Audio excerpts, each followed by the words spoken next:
আওয়ামী লীগের সভাপতি ও প্রধানমন্ত্রী শেখ হাসিনা বলেছেন, আমরা মানুষের শিক্ষা, অন্ন, বস্ত্র ও বাসস্থান সহ সবকিছুর জন্য কাজ করি এবং মানুষের হৃদয় জয় করে তাদের ভোট পাই এবং ভোট চুরির প্রয়োজন হয় না।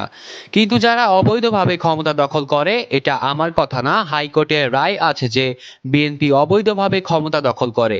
যাদের ক্ষমতা দখল অবৈধ তারাই ভোট চুরি করে। তারা ভোট চুরি ছাড়া জিততে পারে না।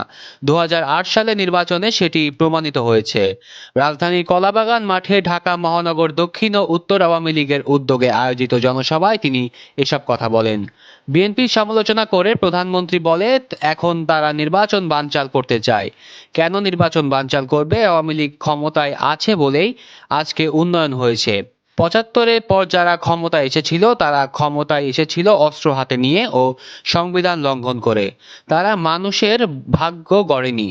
তিনি বলেন, তাদের আমলে 7 মার্চ ভাষণ নিষিদ্ধ, বঙ্গবন্ধুর ভাষণ নিষিদ্ধ, জয় বাংলা স্লোগান নিষিদ্ধ ও মুক্তিযুদ্ধের ইতিহাস বিকৃত করা হয়। এমন একটি পরিবেশ সৃষ্টি করে মুক্তিযোদ্ধারা নিজেদের মুক্তিযোদ্ধা বলতে ভয় পেতেন। সে সময় অনেকে লুকাতেন, ভয় পেতেন। তারা বিএনপি ঠিক সেই অবস্থায় বাংলাদেশকে নিয়ে গিয়েছিল। এছাড়া তারা মুক্তিযুদ্ধের আদর্শকে জলাঞ্জলি দিয়ে দেয়।